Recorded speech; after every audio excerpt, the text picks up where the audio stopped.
Hoy estamos expuestos a noticias climáticas extremas. ¿Por qué? Porque estamos viviendo un periodo en donde nuestro mundo y nuestro medio ambiente está cambiando, está en alerta nuestro planeta. Pero ¿qué consecuencias puede traer esto para nosotros o para los jóvenes? Ecoansiedad es uno de los conceptos que últimamente está tomando fuerza dentro de la juventud. Pero ¿en qué consiste este concepto? ¿A quiénes afecta principalmente? Es lo que vamos a conversar hoy con Matías Herzer, el director ejecutivo de Fundación Cultiva. ¿Cómo estás, Matías? Muy bien, ¿y tú, Javiera? Todo bien, interesante conocer este concepto que es un poco nuevo. Si bien en Megatiempo abordamos crisis climática, sostenibilidad y todo, pero este concepto de la ecoansiedad es nuevo para nosotros. ¿Qué es la ecoansiedad y a quiénes afecta principalmente? Bien, buenísimo y qué bueno que se pueda conversar y hablar de este tema, porque es muy relevante, afecta principalmente a los jóvenes, a las nuevas generaciones, y tiene relación a un sentimiento de miedo, de ansiedad, de temor, de desesperanza frente a la crisis climática y de biodiversidad y las crisis que como ser humano estamos generando en la vida y en el planeta Tierra. Y básicamente lo que perciben estas personas, y que también tiene mucho de razón, es que nos estamos acercando a un camino que es peligroso para el futuro y para la vida. Y al mismo tiempo ven pocas esperanzas de cambio. Es decir, yo individualmente veo este tremendo problema y digo, yo puedo hacer poco. Entonces surge miedo, parálisis, desesperanza. Y lo definen hace cerca de 10 años empezó el concepto, pero los últimos años lo han tomado definición la Asociación de Psicología de Reino Unido y Estados Unidos. Han sido los que han dado los primeros pasos como de formalizar este fenómeno. ¿Cuáles son como los principales síntomas que hoy en día a la juventud les está afectando respecto a este tema donde ven que finalmente el mundo está cambiando, que es una frase que Sí. quizás ha marcado muchas otras generaciones, pero que no está cambiando para bien? En el fondo estamos viviendo una sequía, estamos viviendo una contaminación, incendios forestales que cada vez son más agresivos. En el fondo, ¿cuáles son los principales síntomas que hoy en día esta juventud está viviendo? ¿Bajo qué presión viven? Claro, mira, esa es la noticia que se exponen, que es una realidad, ¿no es cierto? Y aquí se transmite bien. Incendio, estas lluvias intensas con aluviones, deforestación, pérdida de mucha biodiversidad de especies. Y lo que ellos perciben les afecta el sueño, les afecta el sentido de futuro. Muchos no quieren tener familia, ven poca esperanza en el futuro.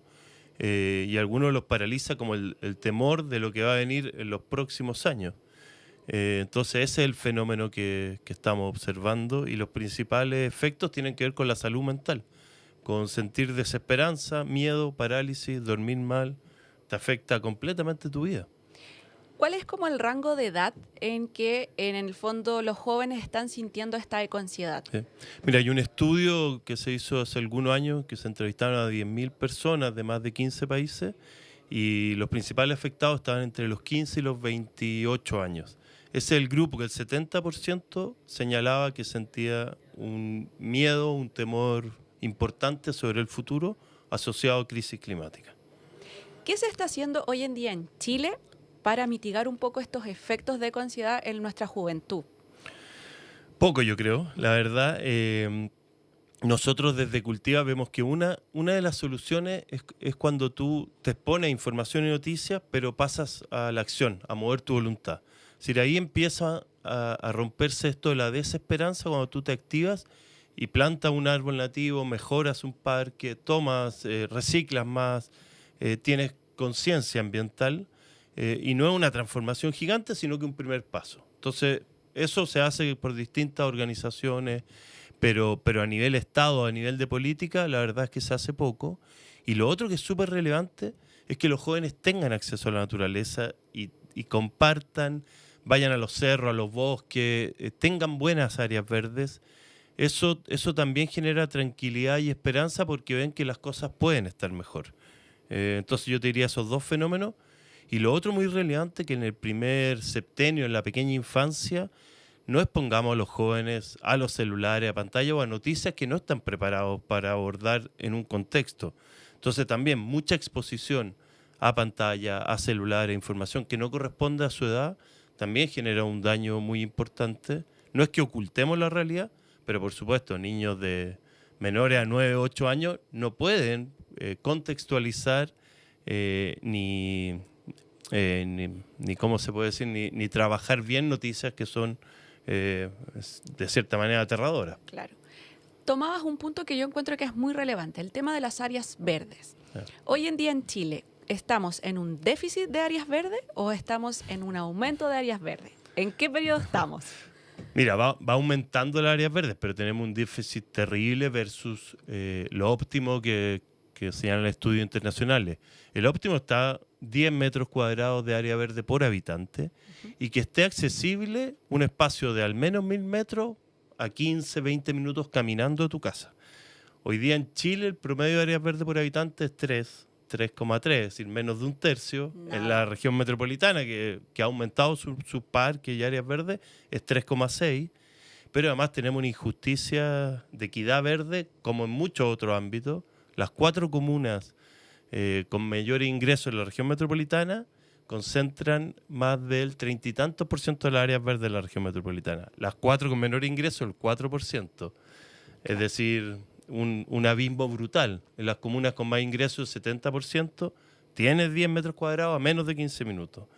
En las comunas con menor ingreso, el 4%. O sea, en el fondo podríamos interpretar que principalmente los jóvenes de comunas más vulnerables tienen menos acceso a áreas verdes, por ende pueden vivir más una ecoansiedad versus los jóvenes que tienen acceso a estas áreas verdes. Totalmente. Y lo otro es que las áreas verdes, los bosques, los árboles, no solo traen servicios ambientales, ecosistémicos, sino que también a la salud mental. Y eso también hay estudios que lo hablan y práctica. Y a todos los que estamos debajo de un árbol, respiramos, vemos insectos, nos damos un tiempo de contemplar, sabemos que eso nos permite relajarnos, sentirnos mejor, y es una estética distinta también. Un lugar con árboles, con buena vegetación, es muy distinto a un lugar que no los tiene.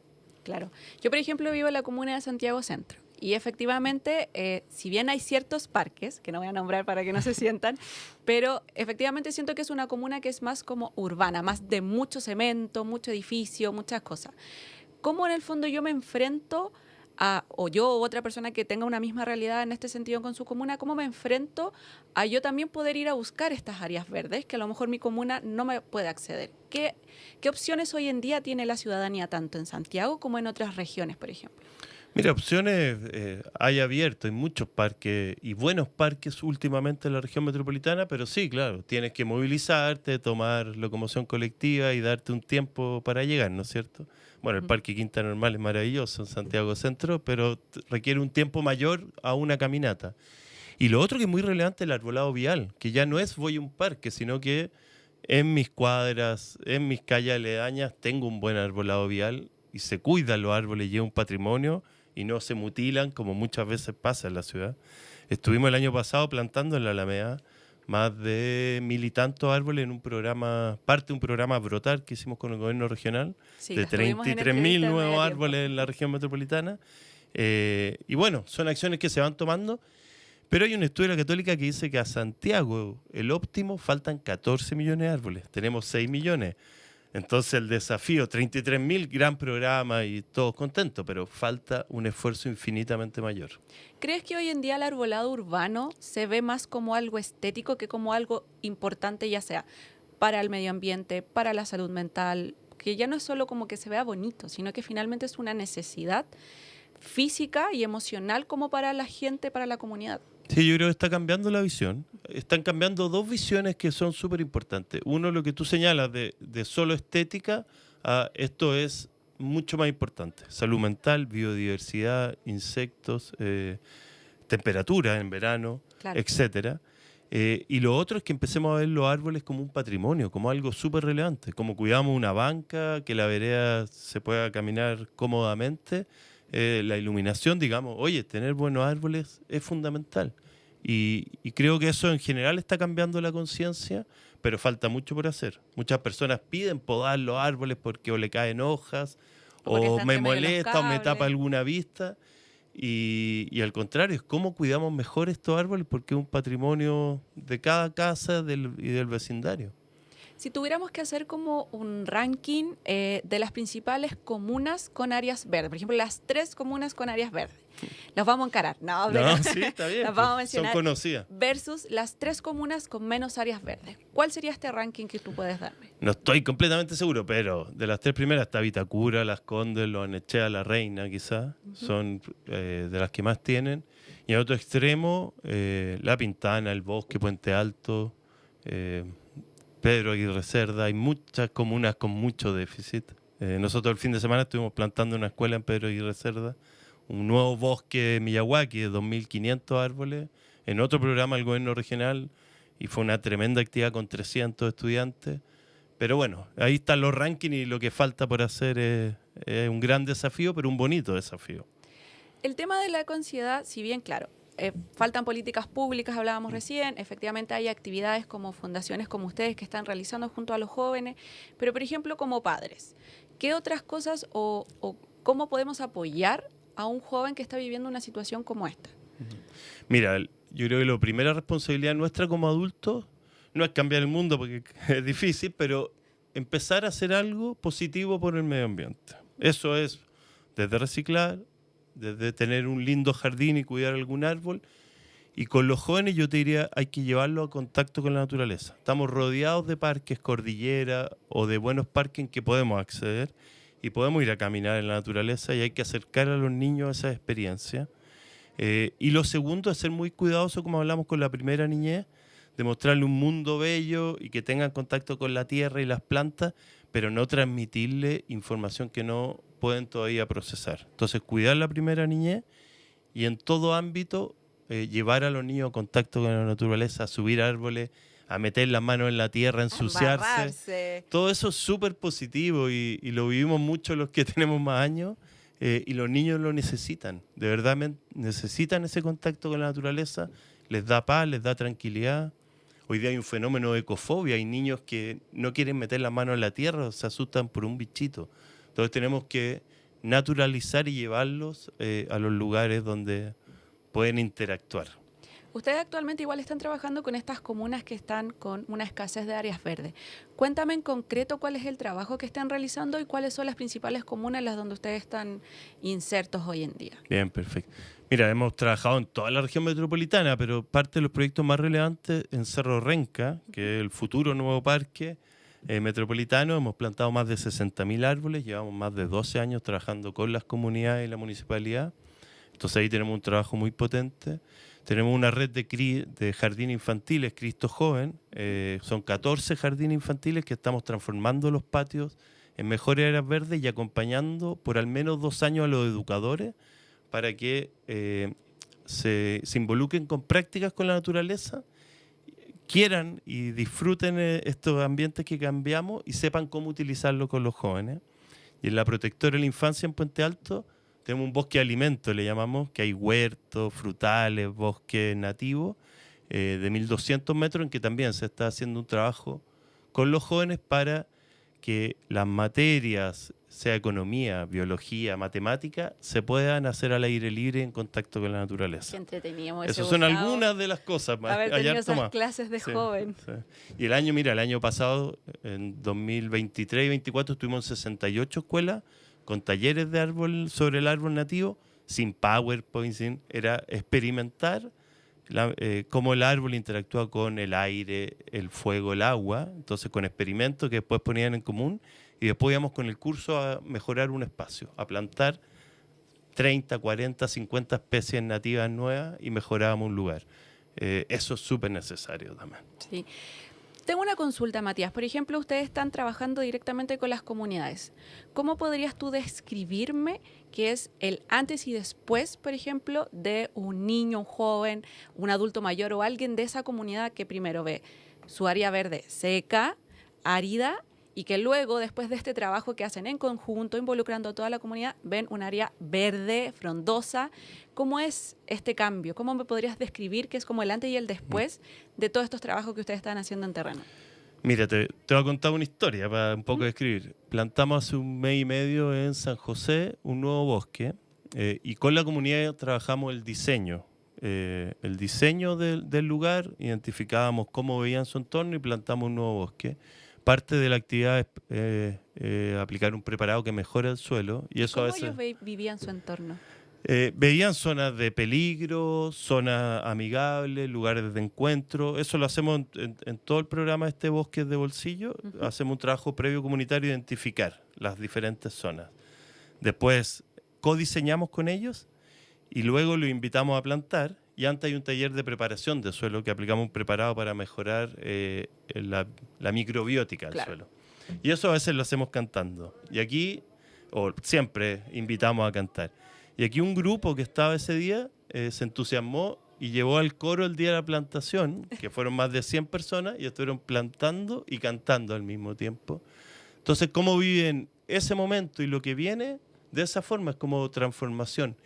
Y mucha gente cuando tenemos estas actividades de codiseño se emocionan. Realmente se emocionan de que van a transformar el lugar y que van a dejar un mejor lugar para ellos, pero más para sus jóvenes y para sus niños. Entonces sí, les cambia la vida. En el último colegio en Pedro Aguirre Cerda eran 1000 metros cuadrados de una zona en que además se diseñó porque los jóvenes tienen que pasar todos los días por ahí, sea para ir a la biblioteca o al comedor o para llegar a la escuela. Y ellos plantaron los árboles. Entonces van a estar viendo todos los días cómo van cambiando, cómo llegan más pájaros, más insectos, cómo crecen los árboles.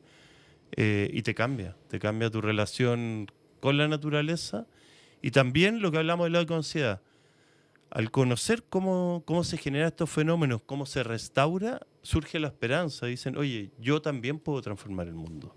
Claro, o sea, en el fondo pequeños pasos, por así decirlo, porque tampoco vamos a poder cambiar las industrias que contaminan, los poderes fácticos, cosas que no están como dentro de nuestra línea, pero sí efectivamente podemos hacer pequeños cambios que nos pueden ir ayudando en cambiar algo que a lo mejor es cemento a algo que es un poco más verde en ese sentido. Yo creo que vamos a cambiar todo. Es más lento, pero se puede cambiar todo. Si nosotros pensamos cómo era la ciudad de Santiago hace 2 generaciones atrás y viéramos una foto, el tamaño no era ni la mitad. Y hemos podido generar todos estos edificios, calles, cemento. Si los habitantes de Santiago y los políticos y los empresarios nos proponemos una ciudad biodiversa, verde, lleno de flores, insectos y árboles, es mucho menos difícil que llenar de cemento edificios. Mucho más económico, quizás. Sí, y trae muchos beneficios de salud mental a la economía, al buen vivir. Entonces yo creo que se puede, pero es clave lo que tú decías, Javiera. Los primeros pasos, atrevámonos a plantar una plantita, a regar, a generar un nuevo bosque, y después todo puede ir tomando efecto bola de nieve y generar una transformación mayor. Una transformación positiva, finalmente. Sí. Y el ser humano lo ha hecho. Lo hicimos con la capa de ozono. Era un tremendo problema, lo resolvimos. Cuando nos involucramos en restaurar el lugar, el Jardín Botánico, estuvimos plantando y muchas otras organizaciones. Nosotros plantamos hace 3 fines de semana 1000 árboles nuevos, nativos.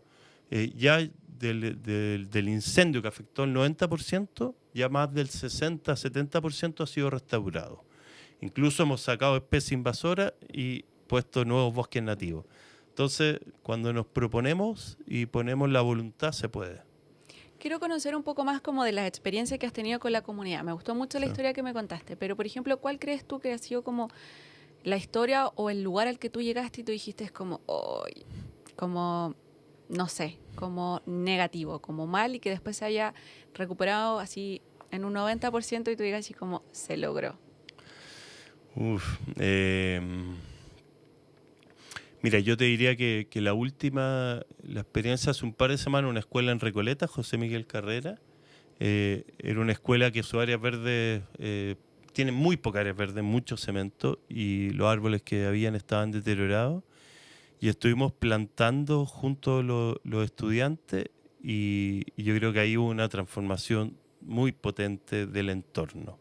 Entonces ese es uno. Y otro ejemplo en Renca, yo llevo 4 años y medio en Cultiva, pero me acuerdo un verano que me tocó ir a Renca y uno veía un cerro que estaba sucio, ya se había secado, cuando llueve se ve verde, pero después se seca, y se veía, y estas temperaturas, 38, 40 grados en verano, entonces se veía muy difícil. Y hace un par de semanas visitamos una quebrada y un lugar que parte del equipo Cultiva, que está ahí manteniendo y regando, había hecho una laguna, una pequeña lagunita para que los animales pudieran tomar agua, llegar a los pájaros, reutilizaran el agua del lugar. Y nos sentamos a contemplar y se veía un lugar totalmente distinto, con muchos árboles más grandes, como un foco de esperanza. Entonces ese es otro lugar que gracias al aporte de muchos privados y públicos, gobierno regional, la municipalidad, pero muchas empresas privadas, se ha ido logrando transformar el cerro en un nuevo parque. Cuéntame un poco sobre esta iniciativa de los bosques Miyawaki. Miyawaki. Mira, Miyawaki es una técnica que inventó un señor japonés que busca que el proceso de restauración natural se produzca aceleradamente. Entonces, los árboles que pueden tomar 20 años alcanzar la madurez, acá en 3-4 años están de 3 metros, 4 metros. Una muy buena noticia y una muy buena técnica por lo demás. Sí, súper buena. Hay que intervenir el suelo, se prepara el suelo, se mejora con materia orgánica, generalmente con una retroexcavadora se airea 1 metro de profundidad y luego se planta en alta densidad especies nativas.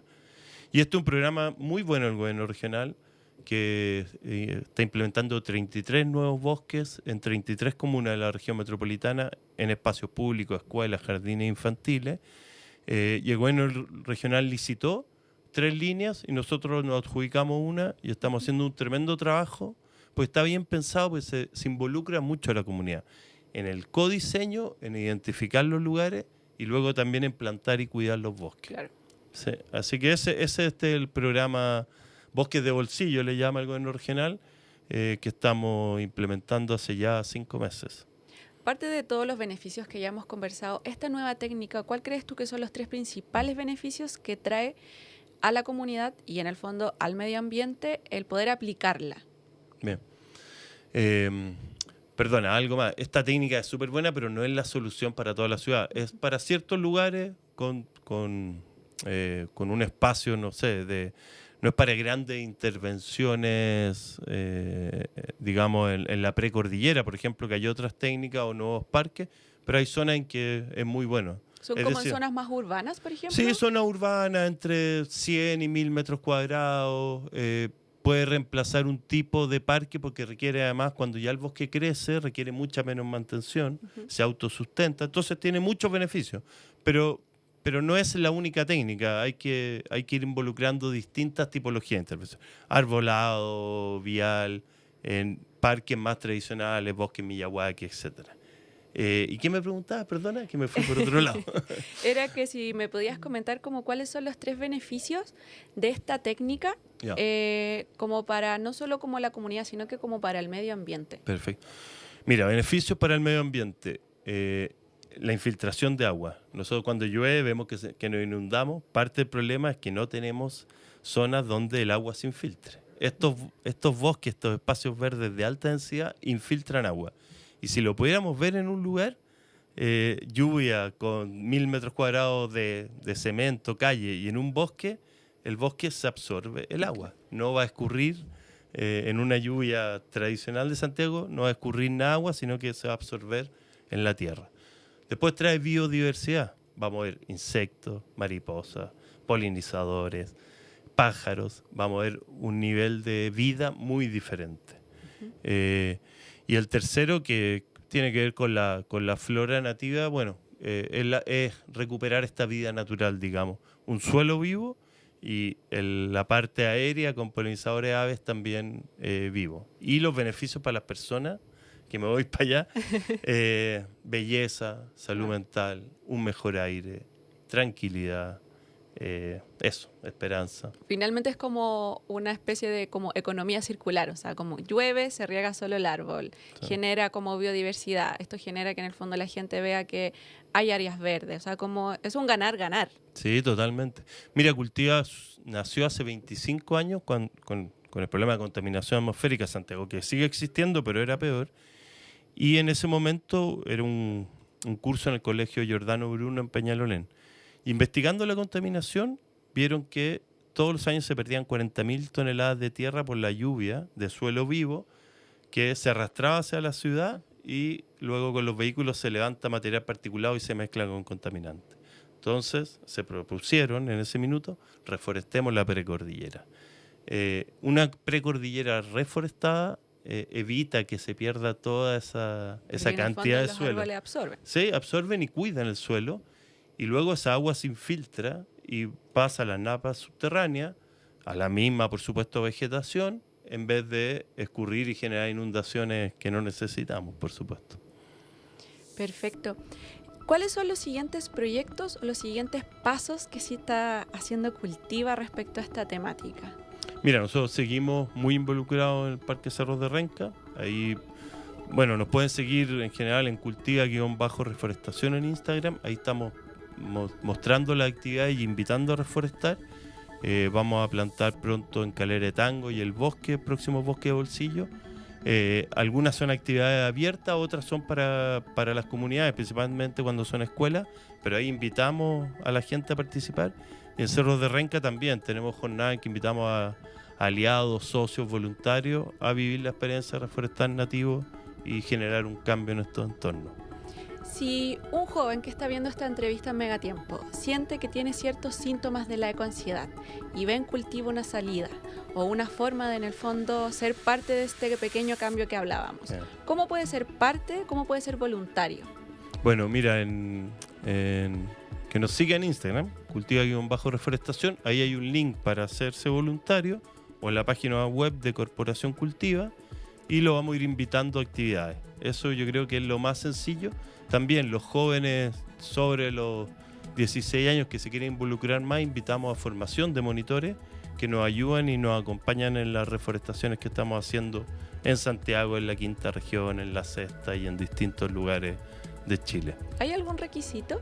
No. ¿No? No, es porque nosotros los capacitamos, todos están preparados y lo único luego es realmente comprometerse al menos con la primera actividad y participar. Bueno, ya sabe, ya no hay requisitos. Si tú eres un joven adulto o tienes esta gana de hacer si tienes ganas de hacer algo respecto a este tema, ya sabes ya.